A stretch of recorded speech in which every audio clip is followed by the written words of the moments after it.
लक्ष्मी को इंटेरोगेशन के लिए वापस लाया गया। वो जमीन पर एक कोने में बैठी थी। साहिब, कुर्सी तो आप जैसे इज्जतदार लोगों के लिए होती है, मैं इस पे कैसे बैठ सकती हूँ?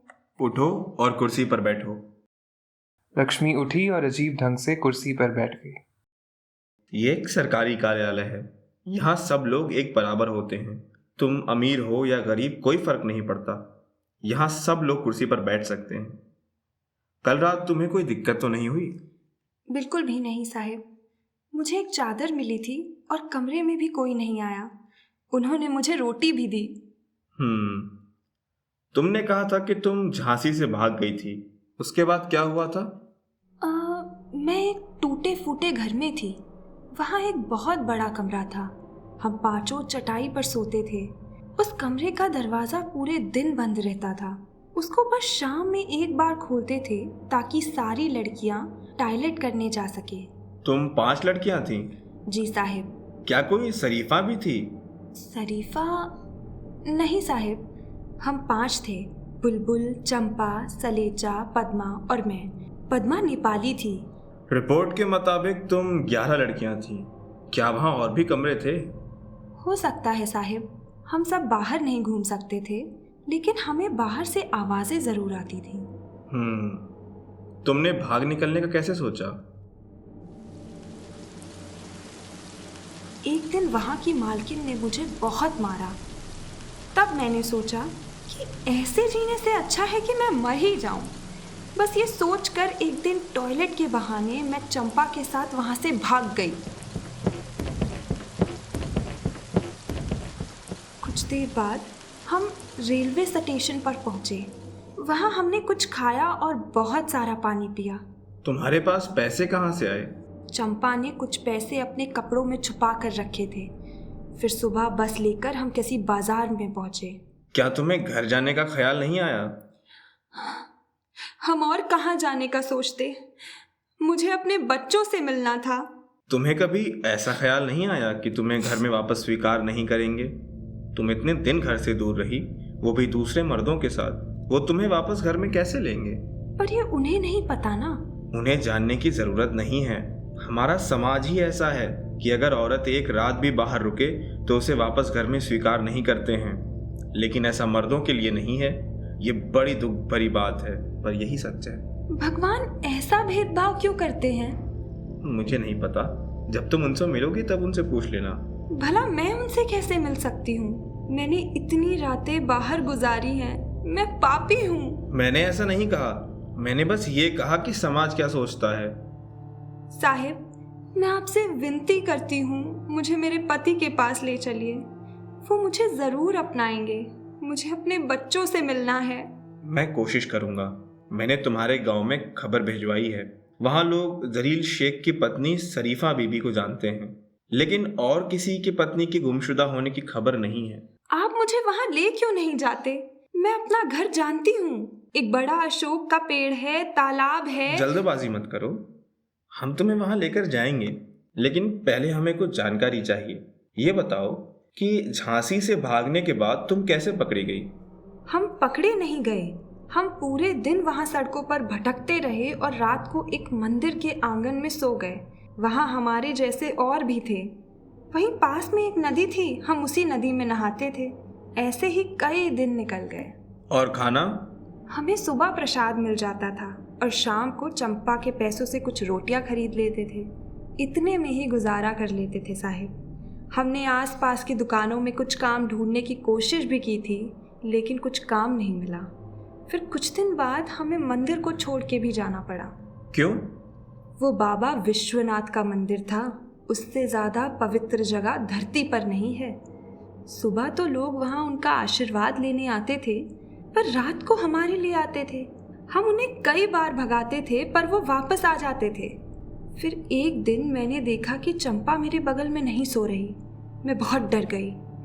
इतने दिन हम एक दूसरे की हिम्मत थे और अब मैं अकेली थी। फिर कुछ देर बाद वो वापस आई और मेरे बगल में लेट गई। तुम वहाँ क्यों गई? दीदी, हम लोग तो वैसे भी गिरे हुए हैं, अब शर्माने का क्या फ़ायदा। हमें जिंदा रहने के लिए पैसे चाहिए थे। जिस आदमी के साथ मैं गई थी उसने मुझे 20 रुपए दिए। हम अपनी हालत के जिम्मेदार नहीं हैं। मैं कसम खाती हूँ कि मैं कभी अपनी मर्जी से दूसरे मर्दों के साथ नहीं सोई। उन्होंने मुझे कमजोर बनाया और मेरे साथ जबरदस्ती की। जो लड़कियां दूसरे मर्दों के साथ अपनी मर्जी से सोती हैं वो बच्चलन होती हैं, और बच्चलन बनने से अच्छा है कि मैं मर जाऊं। चंपा क्या बोली? हमने कुछ देर झगड़ा किया। मैंने उसे बोल दिया कि उसे जो सही लगे वो करे। मैं उसके पैसों से खाना नहीं खरीदूंगी। इससे अच्छा मैं भीख मांग लूंगी। मैं उससे कभी बात नहीं करूंगी। चंपा ने मुझसे विनती की कि मैं उसे छोड़ कर ना जाऊं। बस फिर एक चौकीदार आया और हम दोनों को बदचलन कहकर भगा दिया। फिर तुम दोनों कहाँ गई? हम सड़क पर भटकते रहे साहिब। फिर एक बूढ़ी दीदी मिली। वो बंगाली थी, देखने से पढ़ी लिखी लग रही थी। उनके हाथों में 2 किताबें भी थी। उन्होंने हमारी मदद की। कहा कि या तो तुम कलकत्ता की ट्रेन ले लो या पुलिस स्टेशन चले जाओ। हम दोनों रेलवे स्टेशन चले गए। तुम दोनों पुलिस स्टेशन क्यों नहीं गई? साहिब, मुझे बचपन से ही इस नाम से डर लगता था। मुझे लगता था कि पुलिस या तो हमसे पैसे मांगती है या फिर हमें मारती है। मुझे कभी लगा ही नहीं कि वो हमारी मदद करेगी। क्या तुम्हें मुझसे भी डर लगता है? क्या आप पुलिस वाले हैं? हाँ। पर आपने तो साहिब के कपड़े पहने हैं, पुलिस के नहीं। तो तुम वर्दी से डरती हो। देखो, पुलिस वाले भी इंसान होते हैं। उनमें भी बाकियों की तरह अच्छी और बुरी चीजें होती हैं। अगर तुम थाने जाती तो तुम्हारी जिंदगी आज कुछ और हुई होती। चलो छोड़ो, रेलवे स्टेशन पर क्या हुआ? हमारे पास टिकट के पैसे ही नहीं थे, तो हम दोनों वहाँ रोने लगे। फिर एक दीदी आई और उन्होंने मदद करना चाहा। वो हमें लेकर कहीं जा रही थी। तभी एक आदमी आया और बोला कि ऐसे किसी के साथ भी मत जाओ। उस आदमी ने हमें काम देने का वादा किया। हम दोनों को वो आदमी ठीक लगा, तो हम दीदी को छोड़ के उसके साथ काम करने चले गए। हमें ईंटें तोड़ने का काम दिया। उसके हमें 20 रुपए मिलते थे और खाना भी मुफ्त था। तो तुम दोनों उस ईंट की फैक्ट्री में एक साथ रहती थी? चंपा और मुझे अलग अलग कमरे में रखा था। तुमने कितने पैसे कमा लिए थे? करीब 400 रुपए। तो तुम वापस क्यों नहीं गई? इतने रुपए में तो ट्रेन की टिकट आ जाती। ईंट के मजदूर बरसात तक काम करते हैं साहिब। उसके पहले वो हमें जाने ही नहीं दे रहे थे। हमें पैसे भी मिलते थे तो हमें अच्छा भी लगता था। और तुम्हारे बच्चों का क्या? पैसों की लालच में उनकी याद नहीं आई? आई ना साहिब, मैं रोज रात को उनके बारे में सोच कर रोती थी। तो तुम्हें घर की याद आती थी, लेकिन तुम्हें ये नई जगह भी अच्छी लग रही थी। तुम्हें दोनों चाहिए थे। और ये नया आदमी भी तुम्हारे साथ अच्छा व्यवहार कर रहा था। उसने तुम्हें मारा नहीं था। उन दिनों मैं इतने सारे मर्दों से मिली कि मुझे किसी का नाम ही नहीं याद, पर इसका नाम मुझे अच्छे से याद है। सूरज।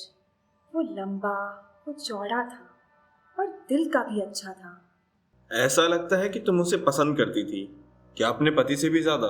कितना शर्मनाक है साहिब। मैं भला किसी मर्द की तुलना अपने पति से कैसे कर सकती हूँ? मेरा तो सूरज के साथ कोई संबंध भी नहीं था।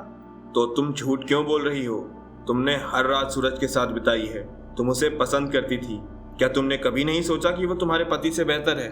पर वो मेरे बच्चों का पिता नहीं था साहिब। मैंने उससे शादी नहीं की थी। अगर उस रात वो घटना नहीं हुई होती तो तुम सूरज के साथ ही रहती, है ना? आपको कैसे पता? उस फैक्ट्री में एक दंगा हुआ था जिसमें 5 लोग मारे गए थे। पुलिस ने उसकी रिपोर्ट बनाई है। उस दंगे की रात क्या हुआ था? चंपा कहाँ थी?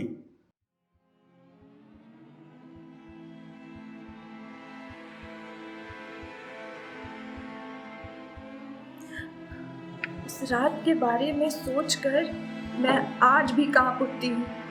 मैं अपने कमरे में रोटियां बना रही थी। सब आदमी लोग बाहर नशे कर रहे थे। तभी सब लोग मशाले और तलवारें लेकर एक दूसरे को मारने लगे। सूरज मेरी तरफ मुझे कुछ बताने आ रहा था, पर तभी 2 लोगों ने उसका गला काट दिया। वो वहीं गिर गया साहिब। मैंने उसका कटा हुआ सर उठाया और अपनी गोद में रखा।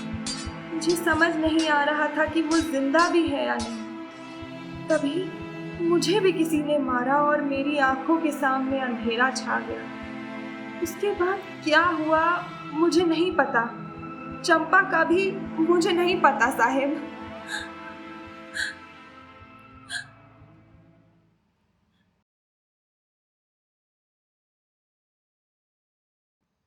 पुलिस रिपोर्ट के हिसाब से उसका नाम सूरज सिंह था। उस पर हत्या का आरोप था। उन्होंने मुझे क्यों नहीं जान से मारा? अक्सर दंगों में औरतों पर वार नहीं करते, उनका बलात्कार करके उन्हें बेच देते हैं। क्या तुम्हारे साथ भी यही हुआ? मुझे नहीं पता। इस धंधे में तुम्हारी जैसे अच्छे बदन की लड़कियों का अच्छा दाम मिलता है, लेकिन मर्दों की कोई मांग नहीं है, इसलिए मार दिया जाता है उन्हें। तुम्हें होश कब आया? जब मैं उठी तो मैं एक कमरे में थी। मुझे तेज बुखार था, वहाँ कोई नहीं आता था और तेज बारिश होती रहती थी। 2 दिन बाद एक गाड़ी में से कुछ लोग आए और मुझे लेकर गए। उन्होंने मुझे खाना दिया, कपड़े दिए और मेरा ध्यान रखा। तुम्हारी किस्मत बाकी लड़कियों से बेहतर थी। बाकी लड़कियों को सऊदी अरेबिया ले जाकर बेच दिया जाता है, जहां से उन्हें बचाना नामुमकिन है। रिपोर्ट के हिसाब से तुम एक बार प्रेग्नेंट भी हुई थी, कुछ याद है इसके बारे में? नहीं साहिब। सूरज तुम्हें अस्पताल लेकर गया था, जहां उसने तुम्हारा अबॉर्शन कराया। हमारे पास रिपोर्ट्स हैं, झूठ मत बोलो। साहिब आप गुस्सा मत करिए। सूरज ने मुझे गांजे की लत लगा दी थी, उससे मैं अपने सारे दर्द भूल जाती थी। उसके बाद तुम कहाँ गई? एक बहुत बड़े घर में साहिब। मैंने अपनी जिंदगी में ऐसा बड़ा घर नहीं देखा था। वहाँ सफेद पत्थर था, पंखा था और एक ठंडा करने वाली मशीन भी थी। आगे बताओ, वहाँ कौन कौन रहता था? हम 5 लड़कियां नीचे वाले माले पर एक कमरे में रहते थे। ऊपर के 2 मालों पर सब लड़कियों के पास अपना कमरा था। वो सब अच्छे घर की लड़कियां लगती थी, उनमें से कुछ गाना भी गाती थी। नीचे वाले मालों पर हम 5 लड़कियां नौकरानी थी। मैं जाने मन बीवी की सेवा करती थी। वो परी जैसी सुंदर थी, पर वो हमेशा मुझे मारती थी। बोलती थी कि लक्ष्मी नाम अच्छा नहीं है। उस घर में तुम क्या करती थी? मैं जाने मन दीदी की मालिश करती थी और उनकी चोटी बनाती थी। मैं उनके और उनके मेहमानों के लिए पान भी बनाती थी। शाम को घर के बाकी काम करती थी। उन्होंने तुम्हारे बदन का इस्तेमाल नहीं किया? नहीं। झूठ मत बोलो, तुम्हें वहाँ दूसरे मर्दों के साथ सोने के लिए नहीं कहा जाता था? वहाँ 2 तगड़े चौकीदार थे। उनमें से एक दारू पीकर मुझे जबरदस्ती अपने कमरे में ले जाता था। कुछ बाबू लोग दीदी के कमरे में भी जाते थे। मुझे माफ कीजिए, मैं ऐसी शर्मनाक बातें नहीं बता सकती। ठीक है, लगता है तुम वहाँ खुश थी। मेरे पास खाने को खाना था, पर मैं अपने बच्चों से दूर थी। जब मैं अपने बच्चों के बारे में सोचती हूँ तो मेरा रूह कांप उठता है। उस घर में मैं रोज मांस खाती थी। घर पर मेरे बच्चों के पास इतना अच्छा खाना नहीं होता था, पर मैं यहाँ अच्छा गोश्त खा रही थी। साहिब, अपने घर में अपने परिवार के साथ तो सूखे चावल भी अच्छे लगते हैं। भला मैं ऐसे अकेली उस गोश्त से कैसे अपना मन भरती? तुम सही कह रही हो। मुझे बताओ कि क्या उस घर में शरीफा नाम की लड़की रहती थी? जी, रहती थी। लेकिन तुमने तो कहा था कि तुम इस नाम की लड़की को नहीं जानती हो। क्योंकि मैं उससे पहले शरीफा से नहीं मिली थी।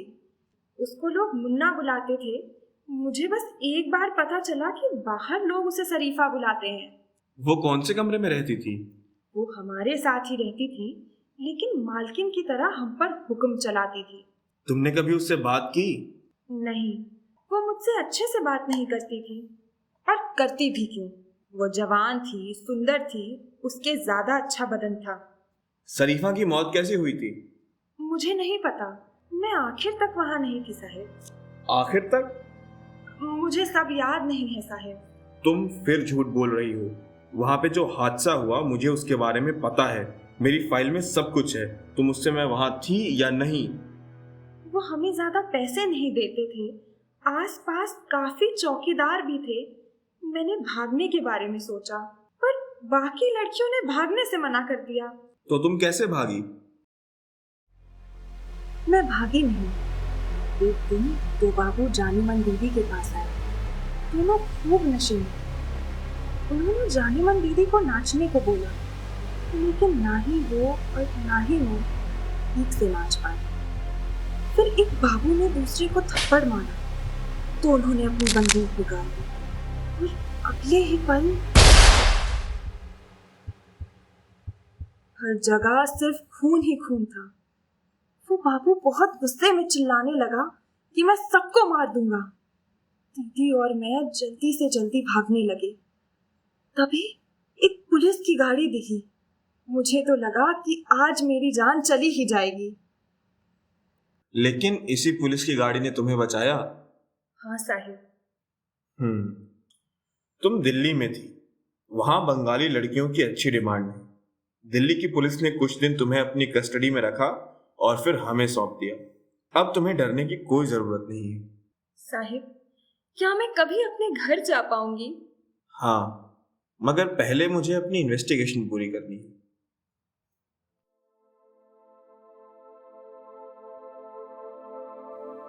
उस समय deputy commissioner of detective department Humayun Kabir सोच रहे थे कि रिपोर्ट के हिसाब से लक्ष्मी की मौत दिल्ली की शूटिंग में हुई है और शरीफा लापता है। अगर ये लड़की शरीफा होती तो कोई दिक्कत नहीं थी, पर अगर ये लक्ष्मी है तो रिपोर्ट में कुछ गड़बड़ है।